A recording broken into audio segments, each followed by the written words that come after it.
No? Yes? No? No. Does this thing not work? This battery thing that I plugged in? Is this a fake?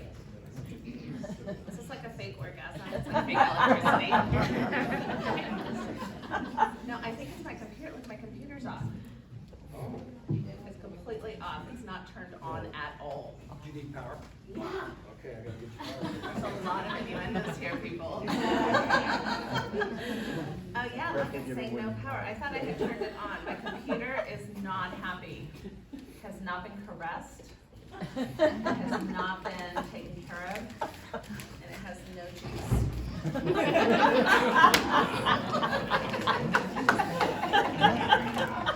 Has no lube.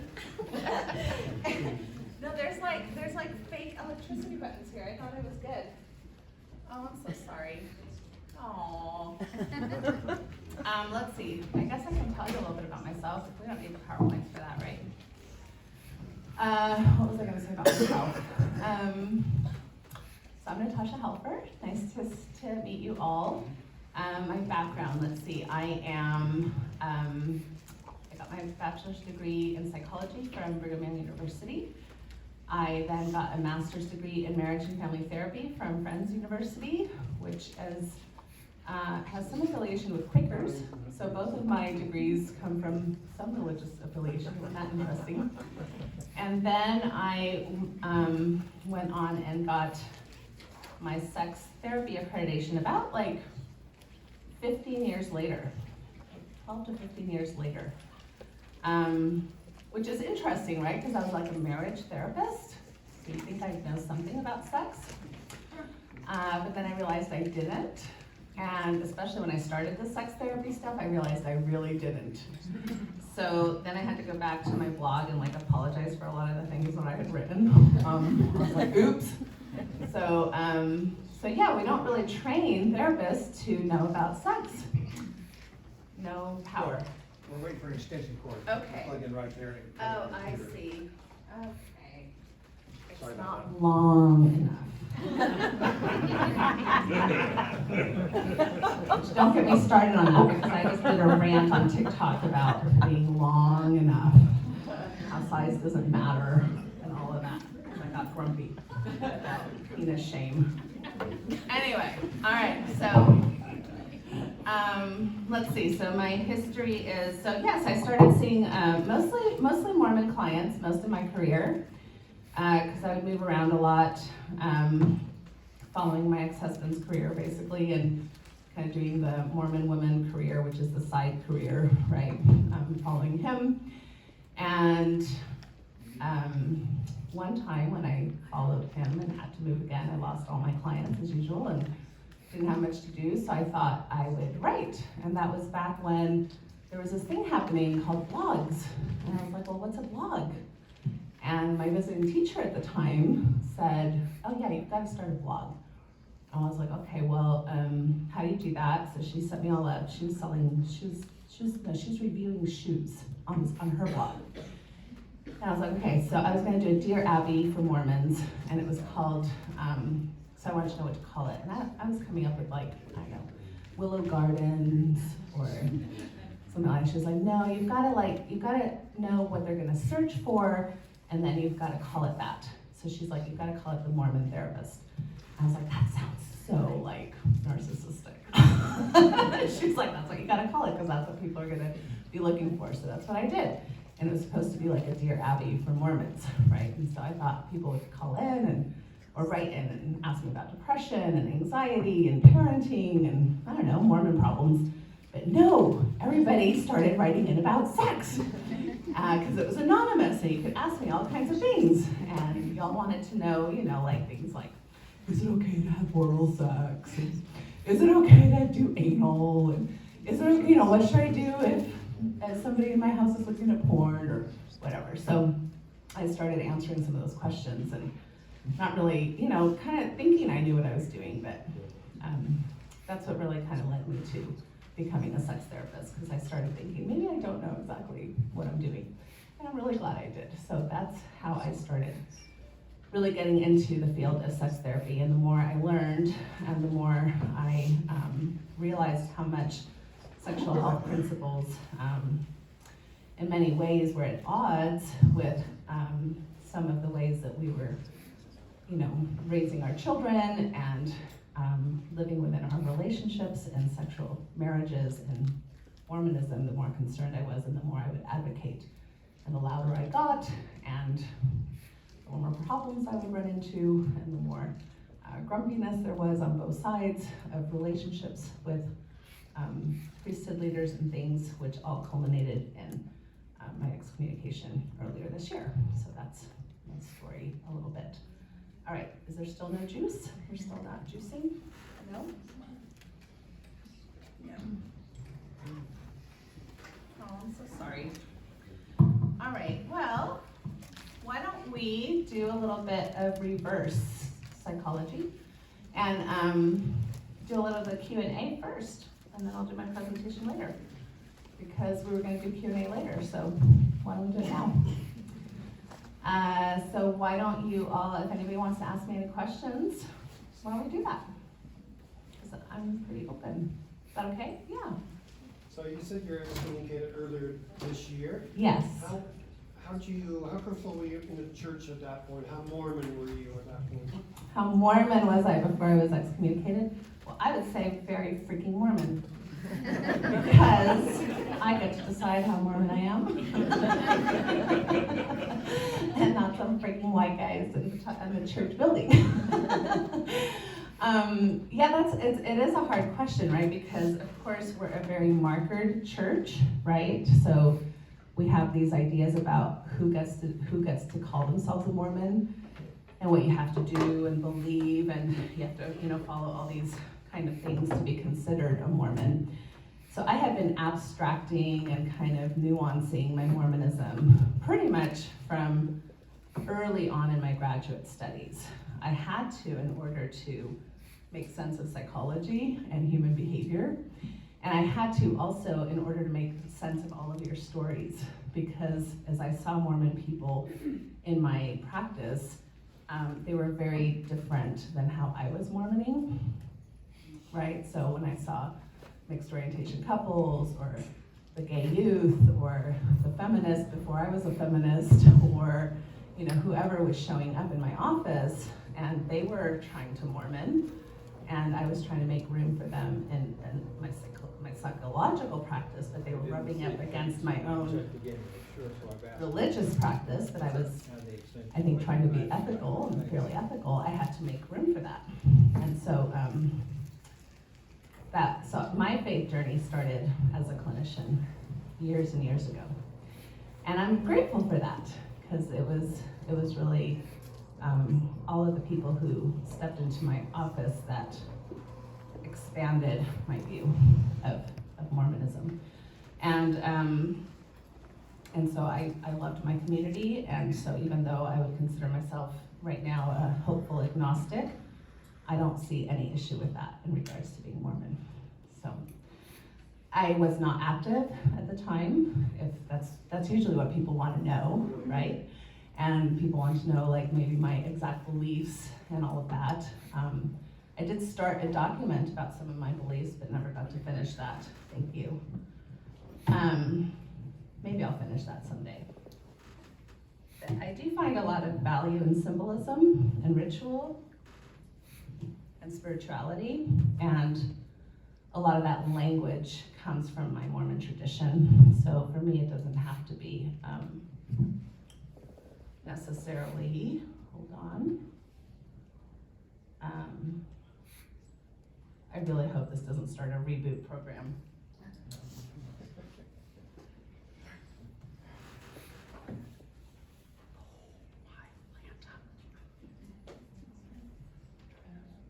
And Wayne, we even started it early, right? Like we tried, we prepared, we got the foreplay going.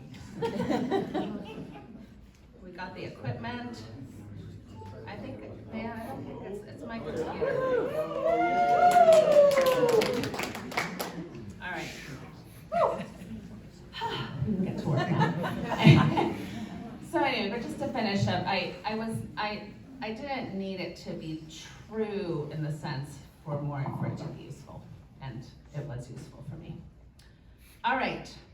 So I know that's not a very satisfactory answer. I know That's that. a good answer. All right, let's see if I can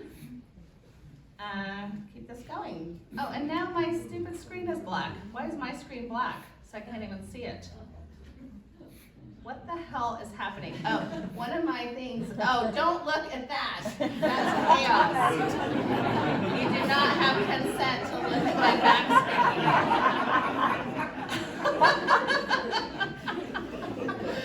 Plus there's like really inappropriate pictures in my back screen too. Not of me though, sorry. They're like sexier pictures than I would produce. Okay, seriously, why is it not? I'm so sorry, this has never really happened before.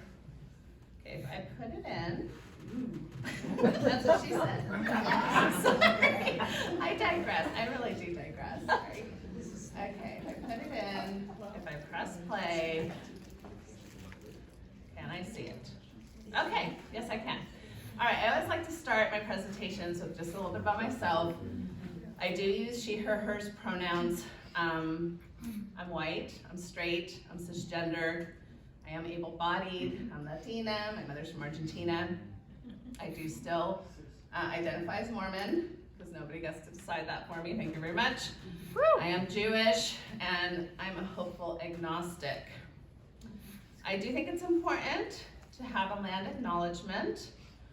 I think it's very important, so there's that. And I already talked to you a little bit about my education, and I was recently what I'm calling sex communicated from my church community, which so was a fun process to go through. Okay, so that's me. I'm a big believer in group agreements because I really think consent is important. So I do want to be very clear that this presentation does not address how to handle issues regarding sexual trauma. At the same time, I'm always aware when I speak to a group that sexual trauma is very present. So, you know, like about a third of us usually have had some experience with unwanted sexual experience in our lives. So take care of yourselves, because anytime we're talking about sexuality, things come up, whether we want them to or not. So never offended or worried or hurt if people need to step out or leave. Don't worry about me ever in a presentation, please. Always worry about yourself first. You can take photos of the slides, just give credit where due. Oh, and sexual arousal is normal, so if you get an erection or lube up during this time, that's fine. I will not be worried about that, and I will not assume that you want me, although if you do, that's okay too. And this is different from sexual desire. So arousal and desire are two different things, because again, when we talk about sexuality, it's normal to have some arousal. Sometimes I swear, you've already seen that. Sorry, just happens. But the Atlantic says that that's a sign of intelligent people. Although I don't have anything planned for swearing, so we'll see. I'm the expert in a field. Please remember that you are the expert of yourself. So feel free to disagree with me. Sometimes when we talk about sex and sexuality, especially today, we are coming across a lot of new language. So even men and women are terms that are not necessarily inclusive. So I'm going to try to remain aware of my language, and please feel free to approach me afterwards with any concerns. So people are female assigned at birth, male assigned at birth, men and women are really gender terms that not everybody feels comfortable being identified as. And not all people are interested in sexual or romantic experiences, or maybe are, but in limited ways. So you may present as asexual, aromantic, demisexual, gray sexual, pansexual. There's a lot of wonderful terms out there that you may identify with. So when I'm talking about sexuality, I'm talking about those things as well. It doesn't necessarily mean that I'm saying everybody should be sexual, meaning having sex. That's not what I'm talking about. I'm talking about your sexuality as a person, which means your exploration of what that means for you. Okay, so sexual shame correlated to conservative or strict religion, like it's a thing. Like it's a research thing. This isn't something that we just complain about or whine about or think is a problem. And it has a variety of evidence-based effects, which we'll go through here in a minute. Now, that's not to say that there are no sex-positive messages within our faith tradition. That's not the focus of today's topic. I do some podcasts around sex positivity in Mormonism, and I don't think that we're the worst out there in regards to Christian denominations by far. However, there are many, many things that come from our faith tradition that are harmful and that we should be aware of in regards to challenging and especially if we want to interrupt some of those patterns going forward. So, this is lengthy, and so just bear with me, and I tried to keep it to 2 slides instead of 5. But I was like, how long do I have to talk? Okay, so your sexual development was more than likely interrupted.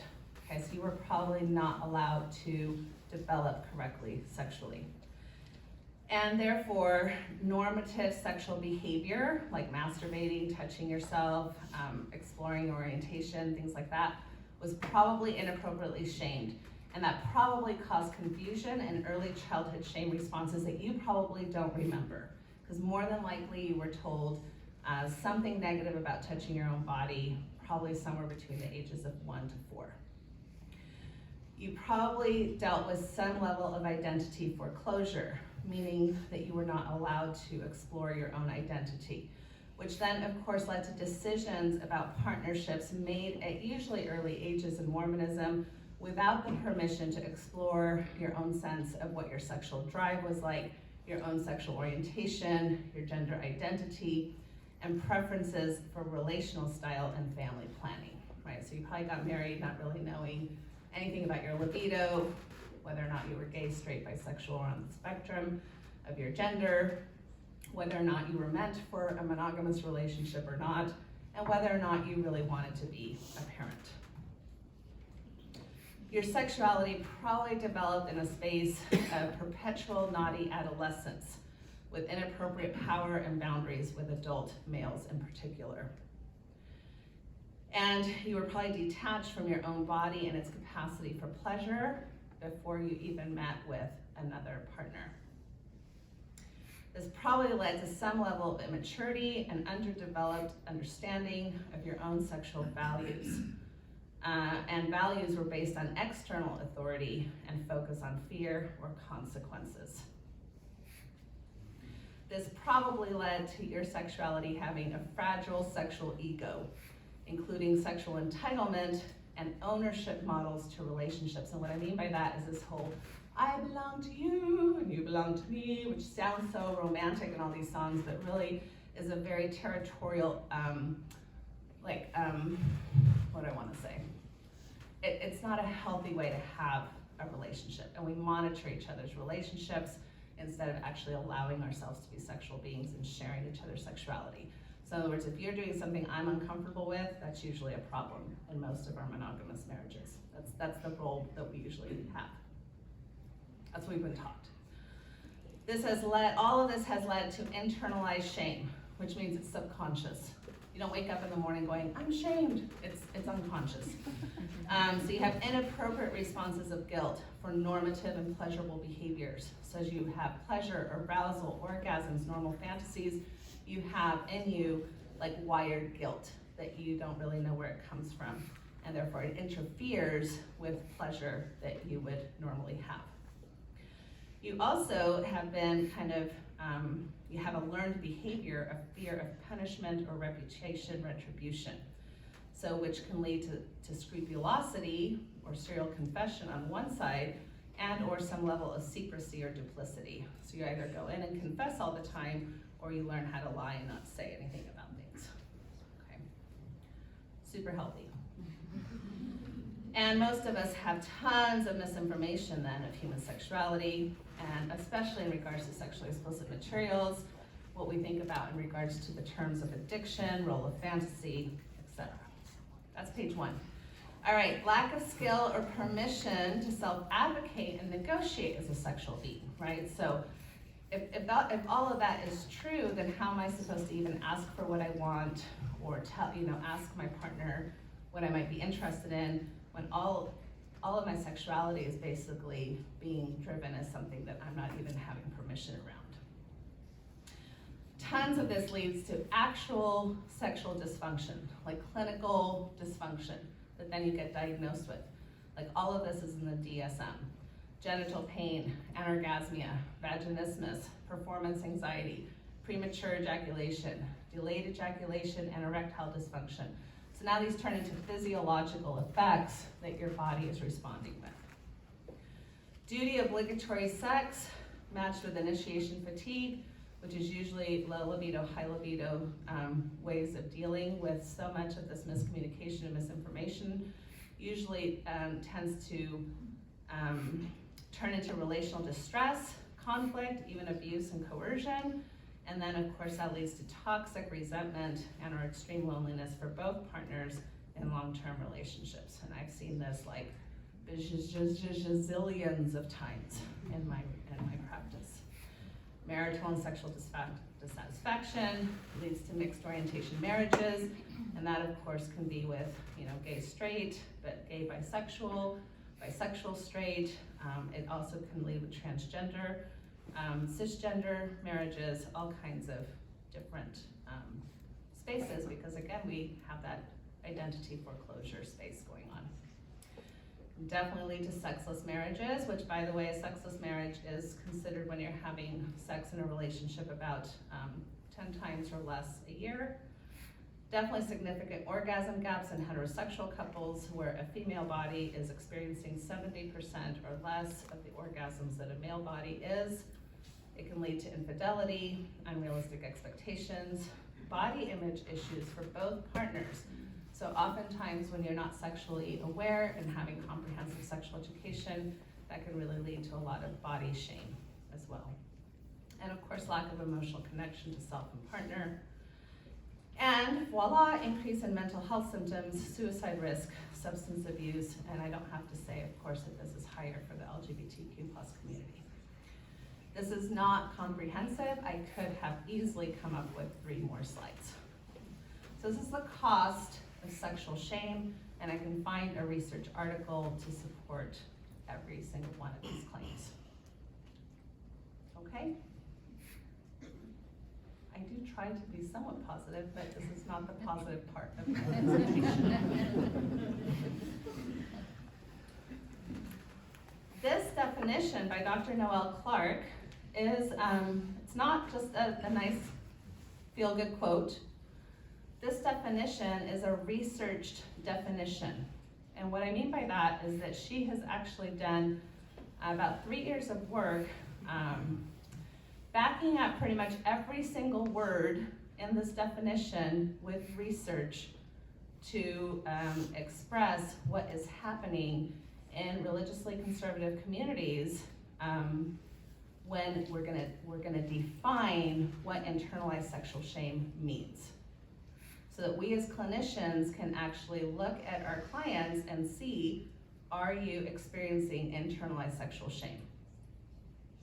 So it's a visceral feeling, humiliation and disgust towards our own body and identity as a sexual being, and a belief of being abnormal, inferior, and unworthy. This feeling can be internalized, but it also manifests in interpersonal relationships, having a negative impact on trust, communication, and physical and emotional intimacy.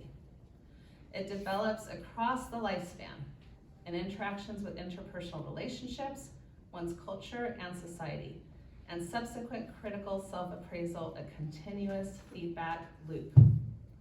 There's also fear and uncertainty related to one's power or right to make decisions, including safety decisions related to sexual encounters, along with an internalized judgment towards one's own sexual desire. this is a definition I encourage everybody to just kind of sit with and journal about for about a year or two. As part of your sexual healing journey.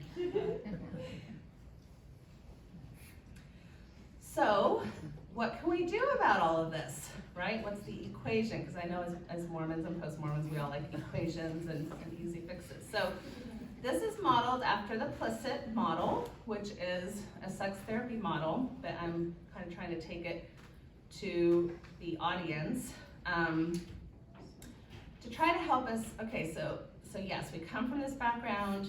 A lot of this is wired in. A lot of this, some of us come from this most of us come from this for decades, right? Whether it's been 20 years, 30, 50 years that we've been in this space.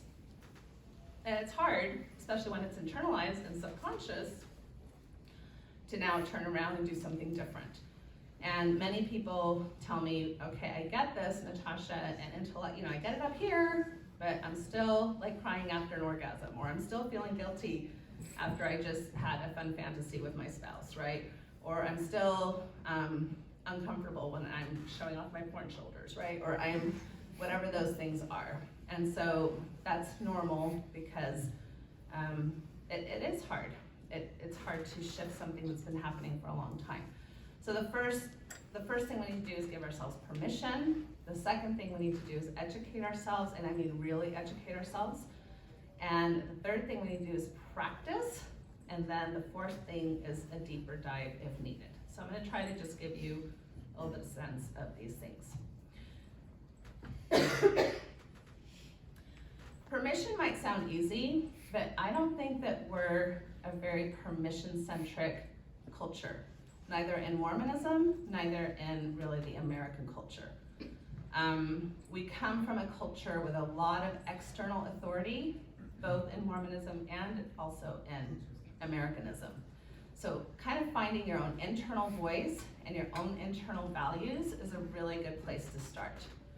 Having your own permission for boundaries. And that means my body is mine first. Even if I love you, even if I'm partnered with you, I usually say, your vaginas and your penises don't really know that you're married. They don't really know that you're in love. They don't really know that you're trying to do things for good intentions. All they know is that they're having fun or they're not. And that's why duty, obligatory sex, although with a lot of good intentions, really comes back to bite everybody in the butt and not in a good, like, anal sex fun way. So, you really have to put up boundaries with partners, with yourself, with children, with, a lot of things. And then do we really give ourselves permission for pleasure? I don't think we're very good at that. Are we gonna give ourselves permission to spend the time, the energy, even money to prioritize our sexuality? Because sexuality, even in the medical community, is seen as frivolous. It's not really seen as a primary factor of your health plan, which actually it is. It's a primary factor of your health plan. But the medical community and definitely religious communities it's like this frilly thing, kind of this poo-poo thing over here. If you get to enjoy it, well, that's nice, but it's not really necessary. And the more we understand about our sexual health, we see that that's really not true. Are you gonna give yourself permission for exploration of self, of partner, and of the erotic if you're interested in that? Most of us have never been given permission for the erotic. And it's seen as dangerous, it's seen as exploitation or objectification.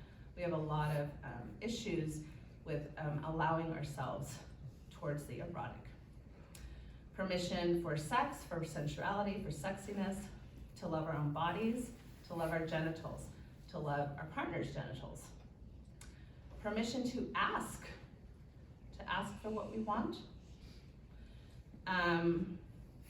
This can be really difficult depending on your sex, especially like if you've been raised as a male in our culture and you've been raised, that you're basically kind of like a pervert and all you care about is sex, and that's all, and your partner's saying that's all you want from me is sex. probably difficult to ask, and probably the ways you've been asking are not that healthy.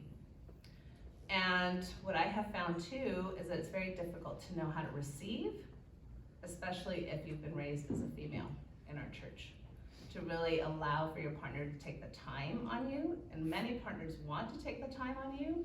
A lot of females are not comfortable with that time that it takes to arouse you and pleasure you. A lot of that has to do with just how we're socialized. So let's get to the comprehensive education piece. And this is, again, like so non-comprehensive, right? But like just a few things that I just want you to know that are normal, like masturbation and solo sex is normal. And we have been taught not only that masturbation is not normal, but we have been taught that solo sex is a threat to our partner. Okay? Pornography, adult material viewing, erotic mind things that are our own in our own brains, that's normal. And really not our partner's business. If I have my own thoughts, if I'm reading my own books, does my partner have a right to tell me what books I read, what music I listen to, how I want to entertain myself on my own time? But we have taught, especially women in the church, that they are to monitor this, and if they don't, their families are in danger. We have harmed the eroticism of Mormon marriages to such levels of extreme by harming both women and men in these narratives that I could talk about this for 10 days. 10 days, not 2. It is normal to have high libido. It is normal to have low libido. You're not broken if you have low libido. I love it when all the high libido partners send the low libido partners to my office to fix them, and they're not going to show up. I'm like, oh. And then it's normal to really kind of have no libido. It's normal to be asexual. It's normal to be monogamous. It's normal to be non-monogamous in both thought and action. It's normal, of course, to be all the rainbow colors, right? It's normal to be transgender, non-binary. It's normal to be kinky. It's normal to have fetishes. Those used to be, like in the DSM, as conditions. They are no longer. It's normal to release stress through sex. That's like number 1 on all the sex addiction, like, are you coping through sex? Because if you are, you might be a sex addict. Of course we're coping through sex. I hope we're coping through sex. I hope it's one of the ways that we're coping. It's a very healthy way to cope. I hope we're coping through a lot of other ways too. It shouldn't be the only way we're coping, but it's a great stress relief. And then any sexual behavior or interest that follows the 6 sexual health principles should be considered normal. Do you know your sexual rights? Oh, and by the way, this is where I'm going to give a shout out to David Salisbury and Nancy Ross. They're doing the Our Whole Lives program here in St. George for 7th to 9th graders, which is excellent if you want to send your teens to a comprehensive sexual education program for free. Take advantage of that. What was the name of it? Our Whole Lives, and David is in the back there if you want to talk to him after this program. Okay, do you know your sexual rights? This is by the World Association for Sexual Health. When I've gone through this list, I have decided that the Church of Jesus Christ of Latter-day Saints basically does not follow about 80% of them. I'm not going to read all these off, but do you understand what your sexual rights are? And these are rights that I don't believe that we've been taught to give our children, and that we've definitely not been taught to give ourselves, and that we've definitely not been taught to give our partners.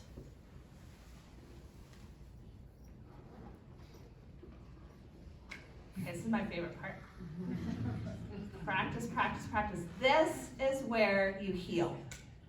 Because everything I just told you, that's the intellectual piece. That's the aha moments, right? That's the like, oh, okay, I can have a different perspective. Thank you for the education piece. And if all I had to do was sexually educate you, then I'd be a sexual educator. But it's in the practice where we can shift and change. And the Mormon church was right about something. So remember when they said, don't try anything, because if you try something, it'll desensitize you, and then the more you try it, the less guilty you'll feel about it. And we don't want you to do that. They're right. They are absolutely correct. You do get desensitized. Do you remember when you watched, I watched Dumbo and I was terrified when I was like 5, because it was so freaking scary, right? So I can watch Dumbo now and I'm desensitized to it, right? It's not scary anymore. So you get desensitized to things. So it works. So they were right about something. So do it. Do it. Birds do it. Everybody does it. Practice. And what you need to know about sexuality is that there's kind of this contraindication, right? Because you need both physical and mental excitation, but you also need both physical and mental relaxation.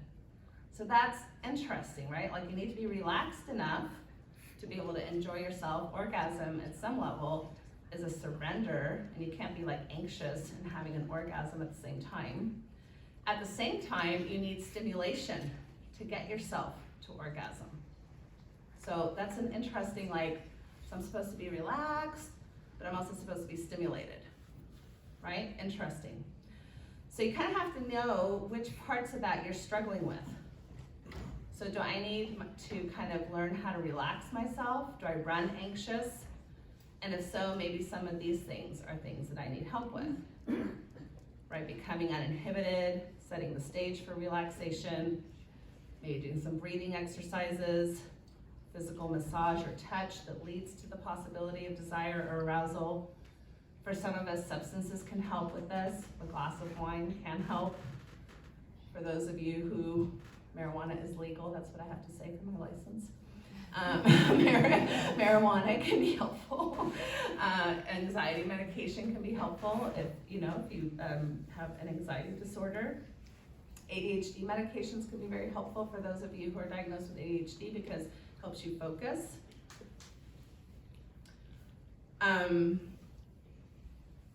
You also have to think about different times of the arousal, right? So when you think about the sexual response cycle, an orgasm is happening like at a 10, but you start foreplay and kind of pre-arousal things at a 1.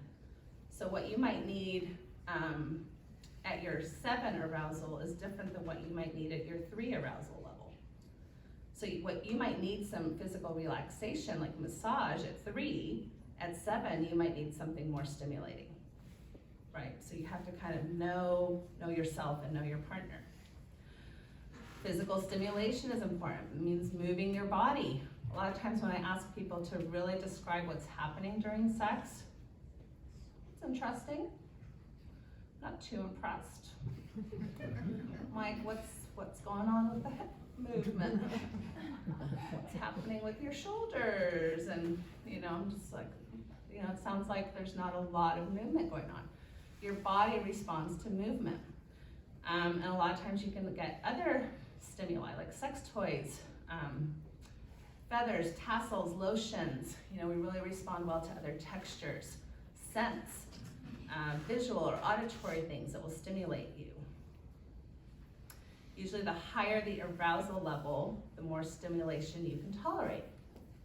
Like if you came up here and touched my nipples right now, I'd knock you out. Because I'm probably only at a 2, because I am talking about sex. I know I'm somewhat stimulated, I'm not at a 0. But I need to be at a 7 or 8, right, Chip?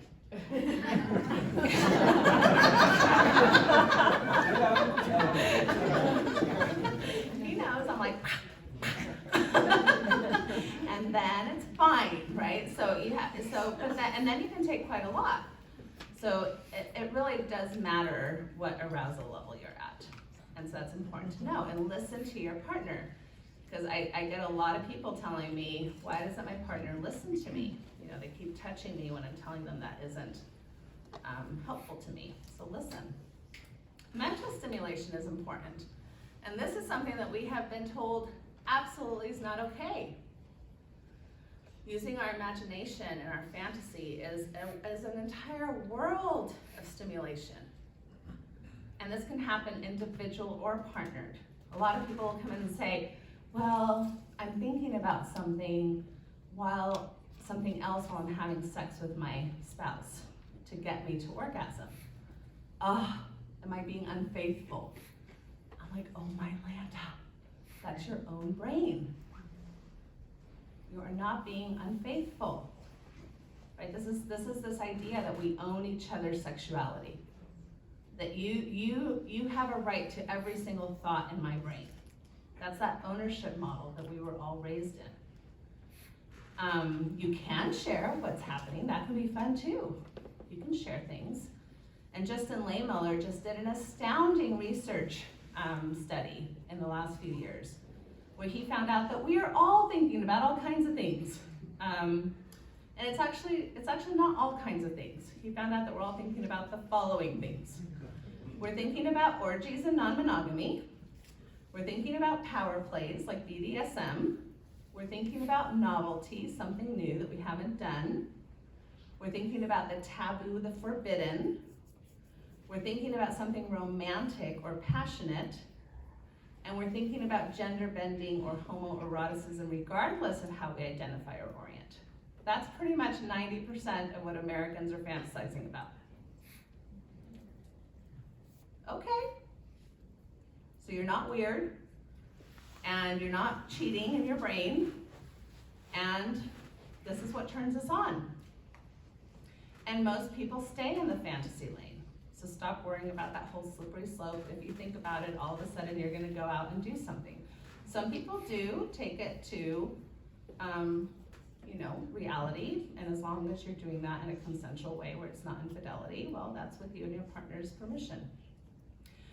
It's really important to mentally stimulate through erotic talking, through making noise, and also through using materials that help stimulate your brain, which is where erotica, pornography, literature, music, poetry, art, sex toys, all of those things can be very helpful in keeping your sexual life erotic and exciting. You will, shame oftentimes will bring about brain interrupters, so you do need to know that that's very common and normal. And things that you can do to remedy that when it happens is to, in the moment, you can practice a mindfulness practice and or a distraction. And have some way to communicate with your partner that you need a pause. Do not plow through a brain interrupter. Like, I just won't tell my spouse that I went from a 7 to a 2 because I don't want them to know. Like, tell your spouse, tell your partner.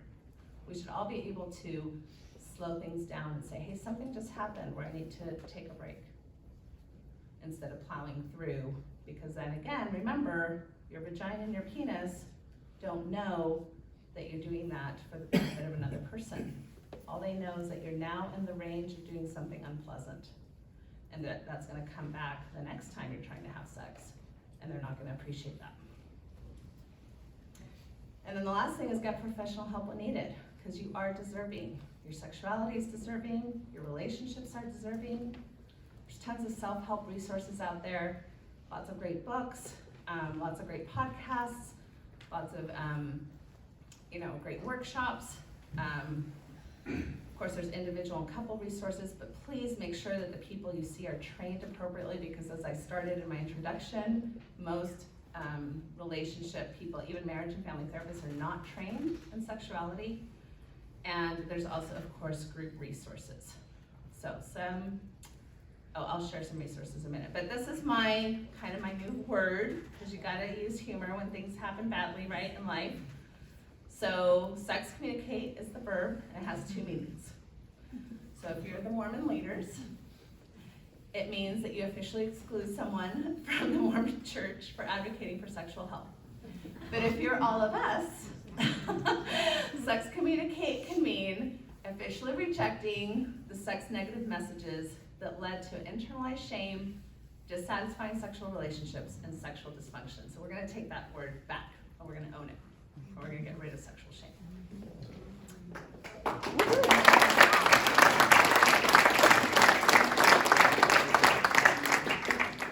And this, you can contact me, it's my website. I run a group practice called Symmetry Solutions. All of the people in my practice are trained specifically in areas of faith transition and sexuality. I'm on Facebook, Instagram, YouTube, and TikTok. I suck at all of them, so whatever is there. I'm the founder of the Mormon Mental Health Association, which is a secular association of therapists, where we wanted people who were culturally competent and would not do the mistakes that I see so many therapists making, right? Where you go to the non-LDS therapist and they're like, Mormonism what? And you have to teach them about Mormonism for 10 sessions. Or you go to the LDS therapist and they're like, well, have you prayed about that? And I'm like, oh my gosh. Because I've heard all of those stories when I'm the second or third therapist, right, that people come to. And I think that there's hugely unethical things happening both in secular and LDS therapy land. So we're trying to have culturally competent but ethical therapists. So that's a good resource. And then asec.org is where you will find sex therapists. And you can find them also through, they have a therapist directory, although I do not believe that there's a sex therapist here in St. George. So, but a lot of us do telehealth. And my Symmetry Solutions practice is also doing a lot of groups around sexual themes. So all of that information is in the back. So, all right, I think it's question time. Did I do okay with time? Yes. Did I? 2:53. And I gave you a lot of information, hopefully. Do not look at my background. Okay. Okay, so we do have a microphone if you feel like you need one. Otherwise, I think you can just stand or state your question and she'll hear it. Okay, hands up.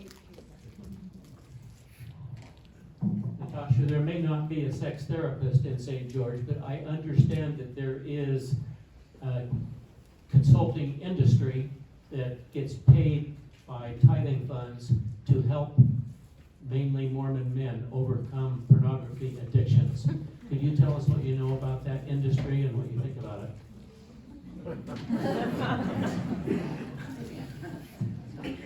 Well, do you want to bring me back for like a 10-hour presentation?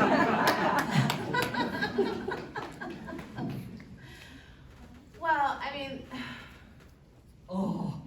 I just talked about this at lunch. It's hard for me to know how to talk about it like in 5 minutes. But basically the sex addiction model was started by a man called Patrick Carnes in the 1980s. And it's a one-man approach, right? Like a lot of therapy models are. And like I believe about everybody, I think everybody's well-intentioned. And yeah, so he trains a lot of people and so I feel like I'm pushing the whole thing over. He trains people to be CSATs, C-S-A-T, which is Certified Sex Addiction Therapists. And I'm not exactly sure what goes into that training. I'm sure it's like a few weekends or something like that. And I do know that they're trained fairly okay in trauma, and they're therapists, right? But they're not necessarily trained in human sexuality. And what we know about all of these issues is that pornography viewing does not fall from a neurological standpoint into an addiction model. So the best way I know how to explain that without being a neuroscientist is that if you are a gambler, for example, and you are gambling and you're doing the slot machine and you win and all the coins come out, woohoo, I just won, more than likely you're gonna continue to push the lever. That's true of video gaming, that's true of a lot of things that we do. It's true actually of the TikTok swiping that we do. So there's an issue with satiety not being met. So that's one thing. That is not true of pornography. If you masturbate, which is what 99% of people use pornography for. Now, if you're a Mormon man or woman, but mostly these are men that I've seen, who tell me that masturbation is a worse sin than looking at pornography, then you might be looking at it for 10 hours. And I'm like, please just masturbate already. It'll be done. But anyway, that will solve a lot of your problems. So it's different that way. And also the addiction language, which really isn't even in the DSM. If you look at the DSM, it's substance dependence. It really connotes this idea that it's a chemical, it has the same idea, and you know, porn is the new drug is kind of like how they're talking about it. And it does not at all, it does not, how do I want to say? Pornography and cocaine does not react with the brain and your body in the same way at all. It's actually offensive, I think, to people who are dealing with cocaine, you know, dependence or opiate dependence or things to say those kinds of issues. So that's a whole nother issue, because even with alcohol, if you try to detox from alcohol too quickly and you're truly dependent at a certain rate, you can die from quitting alcohol too quickly. Like you have to detox and you cannot die from stopping watching pornography. So, and then the other thing too is that I really take issue with seeing your sexuality as diseased, which addiction is kind of like, once you're an addict, you're always an addict. And I see a lot of these people coming in talking about masturbation. Well, now, you know, I've been sober for 6 months, and all of that to me is hugely problematic to see yourself from that lens. And then there's a criminal component that just drives me freaking crazy, right? Because when there are criminal issues, lawyers are very astute at using the DSM and legal ways. So now instead of holding criminal sexual acts accountable, darn it, I'm a sex addict, so I couldn't really help myself. So I have a lot of issues with the whole addiction. Plus there's no evidence-based effectiveness that any of those treatments actually work. Because if we actually could see that if it happens to be in your values, that you don't want to be looking at pornography as often as you are, and you go to those treatment centers, and we see efficacious results, maybe we can say, well, there's something that they're doing that's helpful to that, and that if there isn't any research to prove that. And on top of it, it's vulnerable to people coming from religious conservative communities, because those people see themselves as addicts for behaviors that are less than the mainstream population, who do not see themselves as addicts. And that's research coming out of BYU. So there's some, I don't know how to talk about it in less than like 500 minutes. So those are just a few things. I'm not a big fan of saying, people will tell me, oh, you're just trying to make money off of your excommunication, and you're just trying to make money off of the fact that, you're into faith transitions. I'm a therapist. I do try to make money. I think we're all trying to make money. I need money. I think you're all gonna be depressed or anxious about something in your lives. You all seem to have come to me around faith transitions and sex issues, so that's what I talk about. So I don't think that sex addiction therapists are out there going, I can't wait to take your money. But I do think sex addiction therapists themselves have oftentimes come from their own religious backgrounds, are biased by those things. I think I very easily could have been a sex addiction treatment counselor myself. So I don't see it as like that they're evil people trying to take your money, but I do think that they're biased, like a lot of therapists are. But they are trying to recoup their tithing. They're what? They're trying to recoup their tithing back. Anyway, that's I try to give people the benefit of the doubt as much as possible. Yes. How do you go about in such a conservative state choosing a qualified therapist? Go to the Mormon Mental Health Association. Yeah, it's hard. I think anywhere it's hard to choose a therapist, quite frankly. I think what's difficult about therapy is that most people report seeing 2 to 4 therapists before they find a good fit, and that takes time and money, and it's difficult. Telehealth has made that a little easier because at least you don't have to drive there, and but a lot of people don't like telehealth because it feels less personal to some people. The number one thing that will help you have good therapy, believe it or not, is not modality, it's joining. So it's whether or not you like your therapist and whether or not you feel understood by your therapist. So you can have a really good, smart therapist, but if you don't feel connected with them, you're probably not gonna be doing good therapy with them. Good question, it's hard. I have Yes. a question. Yes. Just building off of the porn thing. What if you have the opposite problem? You've been so messed up by the Mormons that you can't even enjoy porn.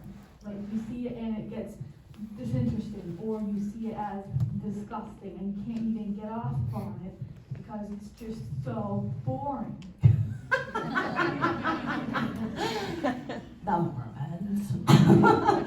Well, and maybe that has to do with the Mormons, and maybe it's just not your cup of tea. I'm not saying that porn is for everybody. Not everybody finds pornography enticing.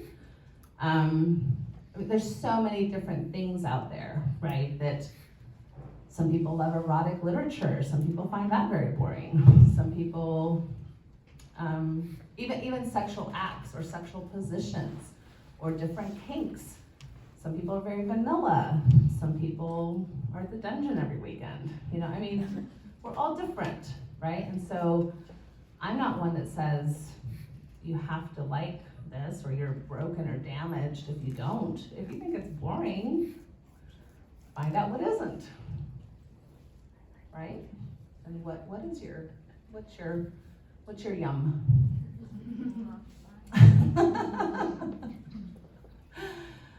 Yeah, good question. Yeah. So since your excommunication, because of what you professed in your counseling career, are there many Mormons that still are good sex therapists? Are there many Mormons that are good sex therapists? Well, I think there are only about 6 of us.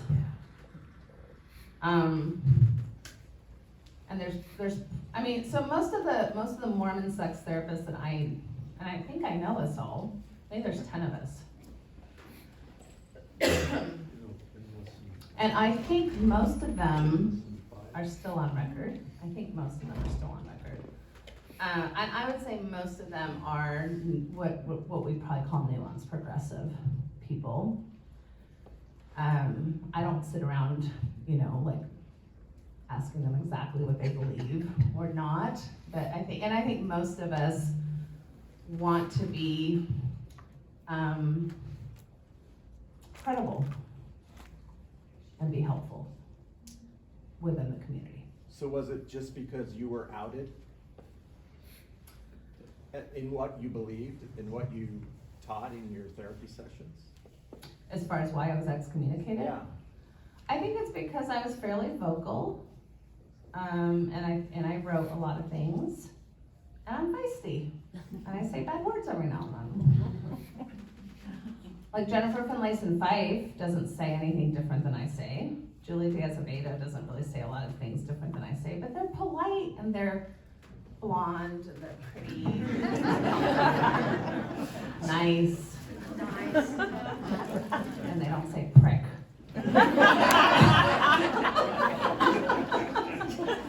And they don't write letters in the Salt Lake Tribune to President Nelson about sad heaven. You're all the ones who converted me. I mean, you all came to Spain and converted the Italian feisty girl, so I'm sorry. This is what you got.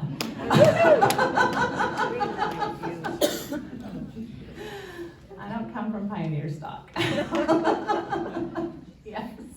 What do you think is the most damaging teaching that children are taught regarding sexuality? And if they have been taught that, because, I mean, we're ex-mos, right? How do you reverse that? How do you what was the last How do you part? reverse it? How do you Oh. reverse their understanding of their Could sexuality? you repeat the question? What was the Basically. most damaging thing that you think children learn about their sexuality, and how do you reverse it? Gosh, it's like, what's your favorite movie? I don't know. I do think that, being stewards of their own bodies is probably where I would start. That they have a right to touch their own bodies. They have a right to consent to their own bodies. Right, so even small things like hugging grandma when they don't want to, things like that. It's interesting, in the last week, I've gotten 5 questions about, oh no, my kid is using like the back massage thing to like down there, and what should we do about it? And I'm like, I don't know, just let him do it. It's like, I wish I would have thought of that. I was just rubbing up against an old doll. I'm like, that wouldn't vibrate.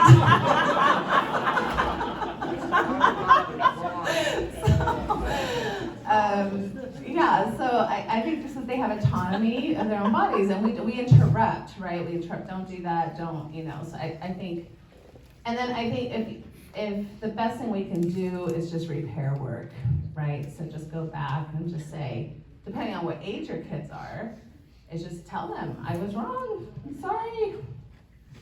This is how I think about things now, and this is okay. In fact, one of the people that asked me the question, they had returned the vibrator.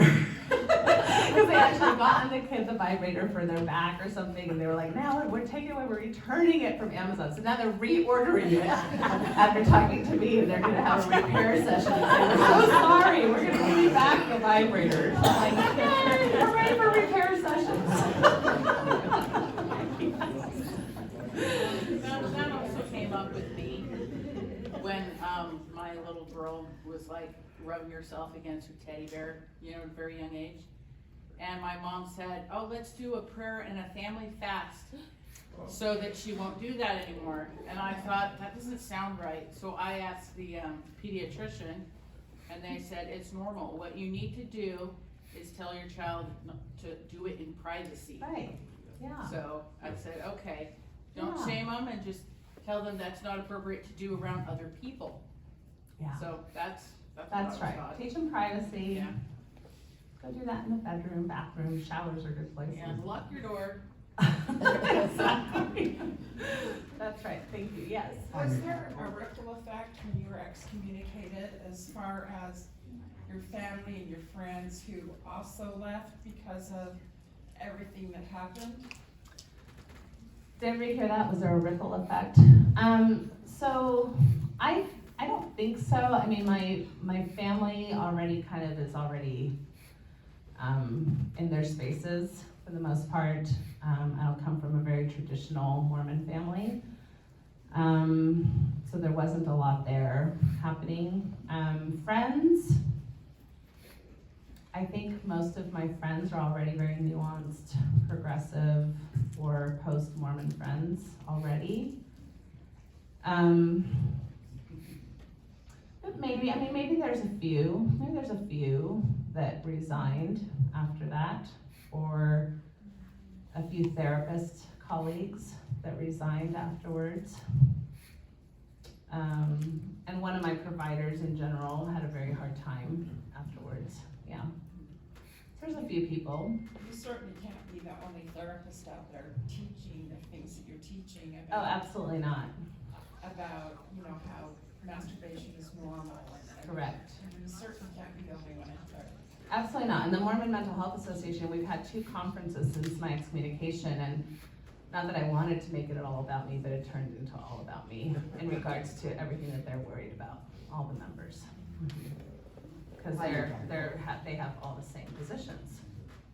So what is this gonna mean for their practices, for how they talk to leaders? A lot of them are getting paid by bishops.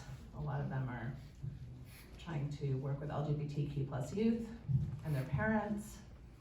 It's very complex, right? Like we're trying to advocate for youth when parents are still members. It's walking a very fine line. Hi, Natasha. Yes, hi.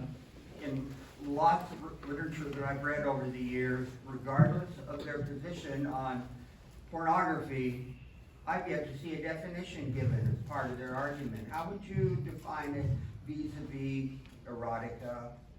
I'll just stop with that word. Well, if you see it, you'll know it.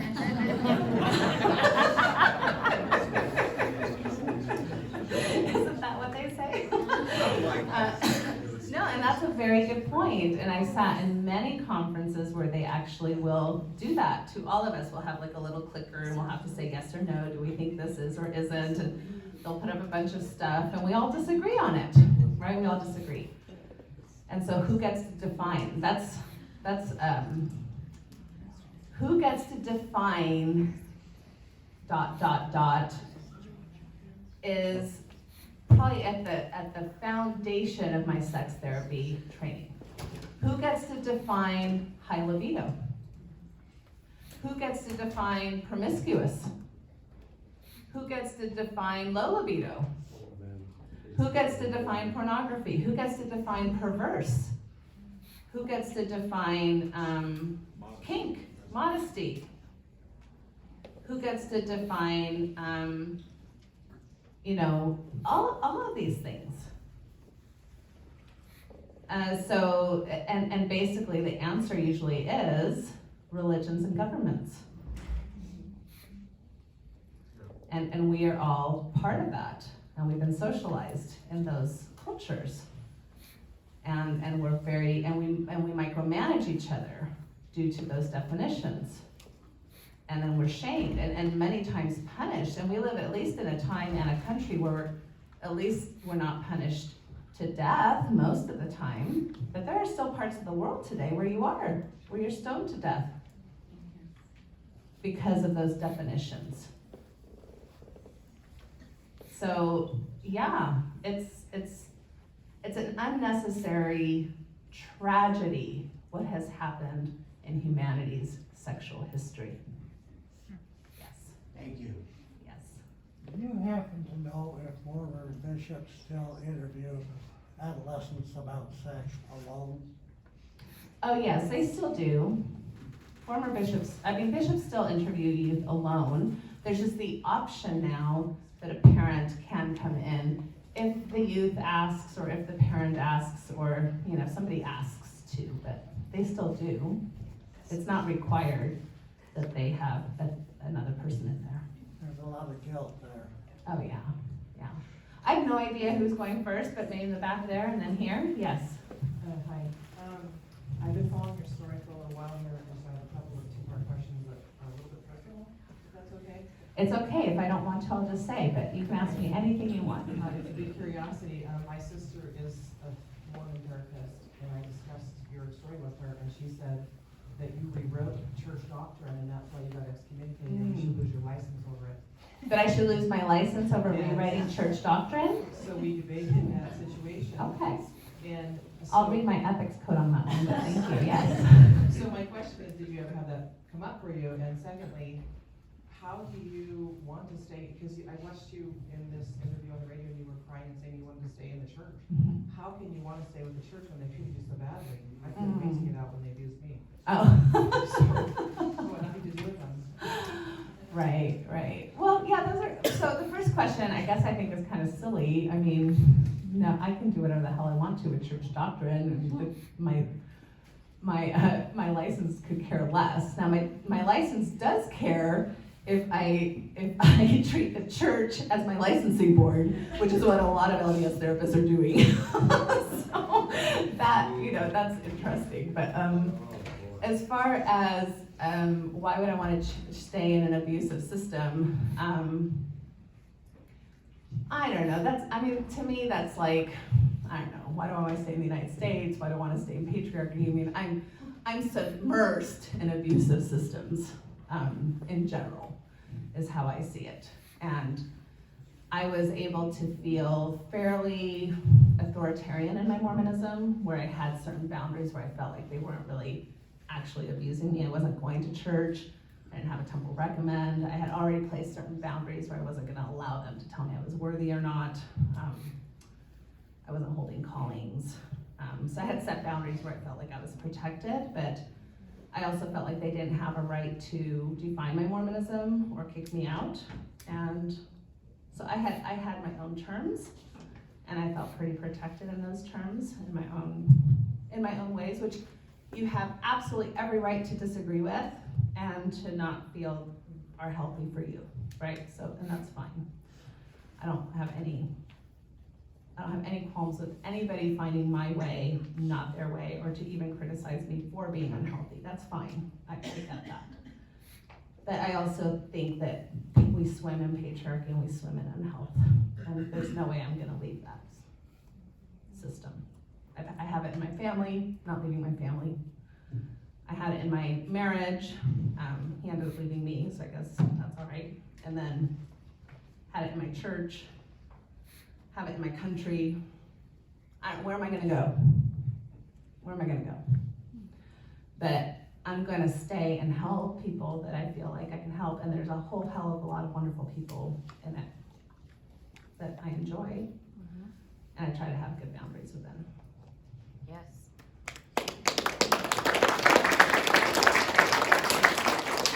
Yes.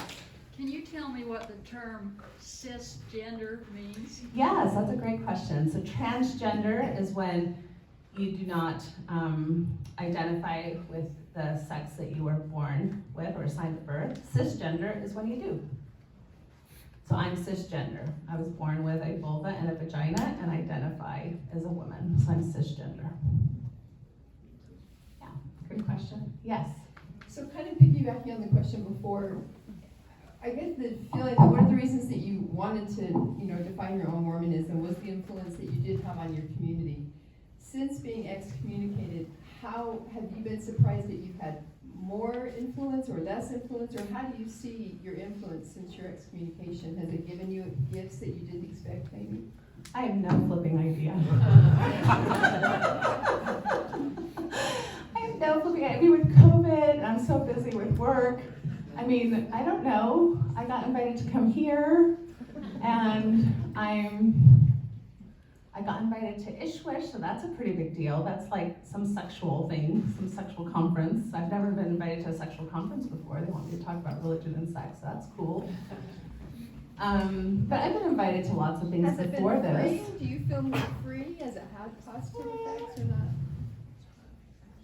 Do I feel more free?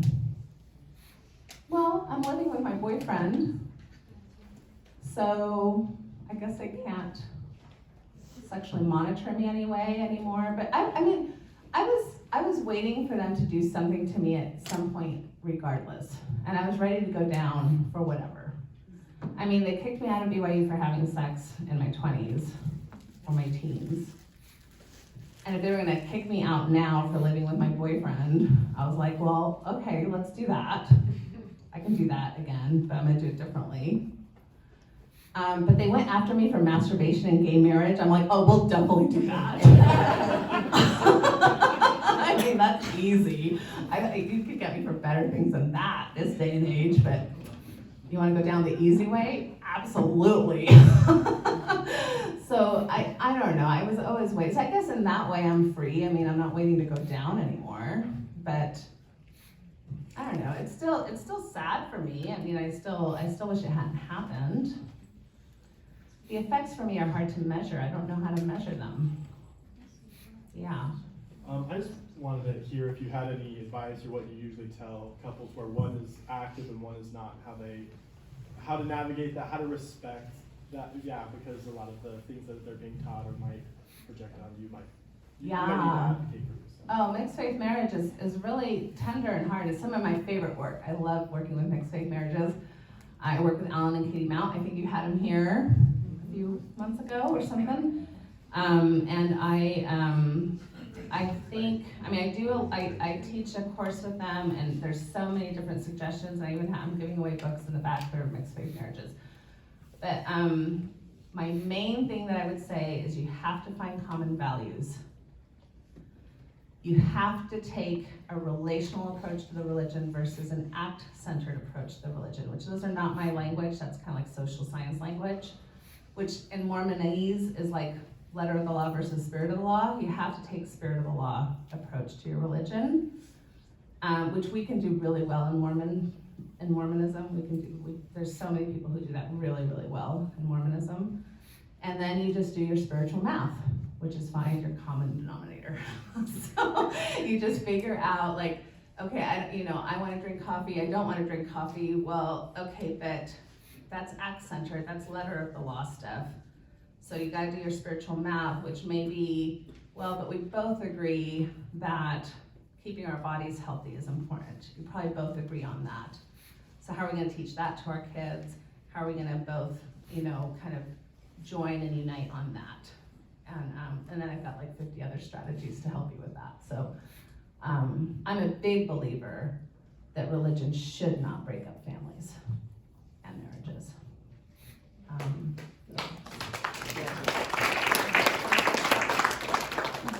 If you believe in God or not, if there is a God, I would think that would be heartbreaking, that religion would break up families and marriages. Yeah. Yes. St. George is a really small town, small conservative town. How would you suggest people support, just on a day-to-day basis, LGBTQ teenagers and children in this type of small conservative town that's very predominantly LDS? Right. Can you repeat the question, please? How do you support LGBTQ plus youth and adolescents and children in a town that's so predominantly LDS, like St. George?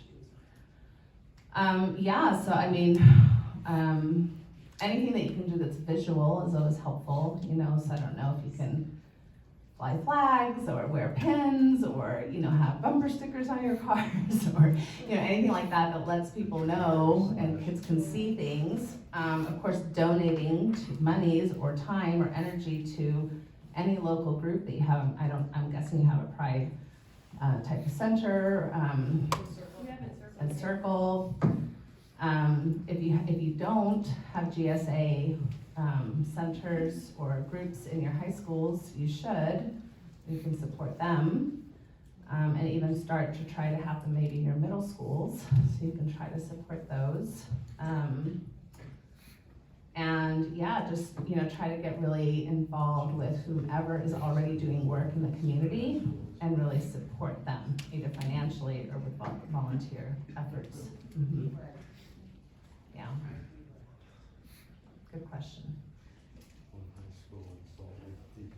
Yes, in the very back. So trying to be sex positive, what is your opinion on what do you counsel parents with teenagers about teenagers having sex with partners?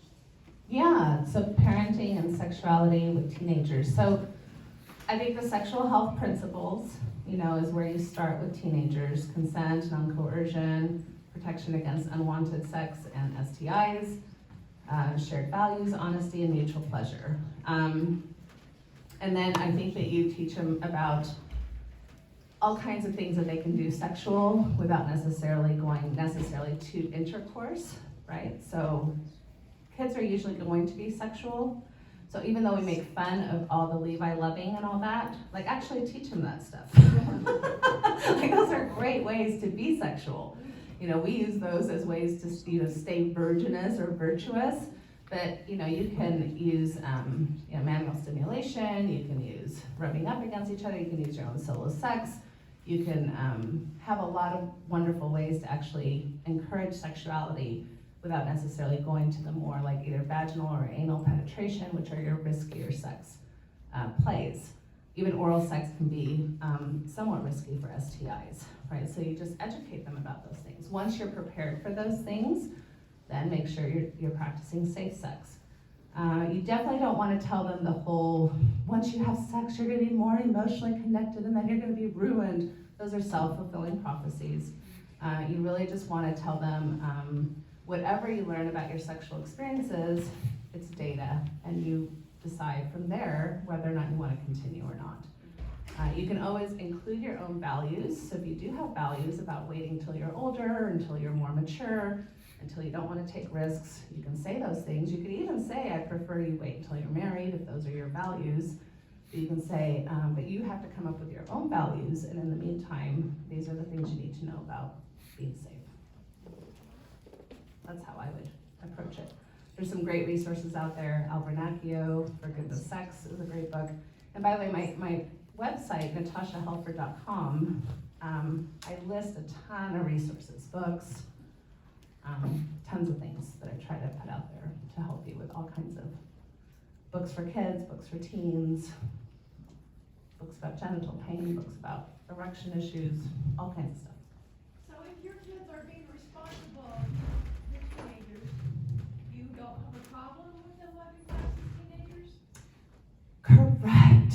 Although, as you say that, I still have my own problems with my desensitization still. I just bought a huge box of condoms and put it under my sink. But I can still feel my, but yes, intellectually that's true. I was having sex at 15, so what am I gonna say?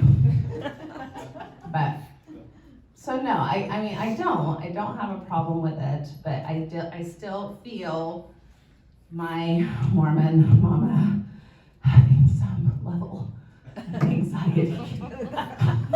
As I say, I'm like, oh yes, I'm fine with it.